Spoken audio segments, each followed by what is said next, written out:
அம்பேத்கர் பற்றிய அமித்ஷாவினுடைய கருத்து நாடாளுமன்றத்தில் புயலை கிளப்பி வருகிறது. அனல் பறந்து கொண்டிருக்கிறது. இந்த விவகாரத்தை முன்வைத்து இன்று காலை மக்களவை மற்றும் மாநிலங்களவையில் எதிர்க்கட்சிகள் அமளியில் ஈடுபட்டதால் இரு அவைகளும் பிற்பகல் 2 மணி வரை ஒத்திவைக்கப்பட்டது. 2 மணிக்கு மக்களவை மீண்டும் கூடிய போது இதே விவகாரங்களை முன்வைத்து எதிர்க்கட்சி எம்பிக்கள் அமித்ஷா மன்னிப்பு கேட்க வேண்டும் எனவும் ஜெய் பீம் எனவும் அவர்கள் முழக்கங்களை எழுப்பினர். இதனால் மக்களவை நாளை காலை வரை ஒத்திவைக்கப்பட்டது. தற்போது மாநிலங்களவை மட்டும் நடைபெற்று வருகிறது. மாநிலங்களவை தொடங்கிய உடனேயே நாகாலாந்து மாநில பெண் எம்பி கொன்யாக் அவர் ஒரு புகார் ஒன்றை ராகுல் காந்தியின் மீது மாநிலங்களவை தலைவரிடம் முன்வைத்திருக்கிறார். இன்று காலை நாடாளுமன்ற நுழைவாயில் முன்பு நான் போராட்டம் நடத்தி கொண்டிருந்தேன். அப்போது ராகுல் காந்தி தேன் மட்டும் இல்லாம தேன் மெழுகு மகரந்தத்தின் மூலமா உங்களுடைய லாபத்தை அதிகரிக்கணுமா? இப்பவே ஃப்ரீடம் ஆப்பை டவுன்லோட் பண்ணி எப்படின்னு கத்துக்கோங்க.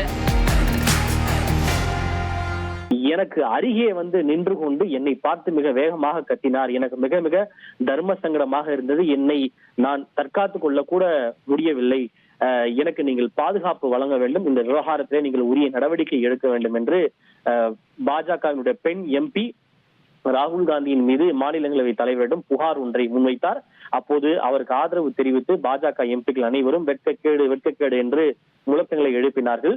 அதனைத் தொடர்ந்து மாநிலங்களவை முன்னவர் JP நட்டா, அதே போல நாடாளுமன்ற விவகாரத்துறை அமைச்சர் கிரண் ரிஜிஜு உள்ளிட்டோர் இன்று காலை நாடாளுமன்ற வாயிலில் பாஜக எம்பிக்கள் போராட்டத்தில் ஈடுபட்டிருந்த போது ராகுல் காந்தி அங்கு காங்கிரஸ் எம்பிக்களுடன் பாஜக எம்பிக்களை பிடித்து தள்ளியதில் காயம் ஏற்பட்டதாக கூறி ராகுல் காந்தியினுடைய செயல் கண்டிக்கத்தக்கது என்று கூறி குற்றச்சாட்டுகளை முன்வைத்தனர். தொடர்ந்து அமளியின் காரணமாக மாநிலங்களவையும் நாளை காலை வரை ஒத்திவைக்கப்பட்டுள்ளது.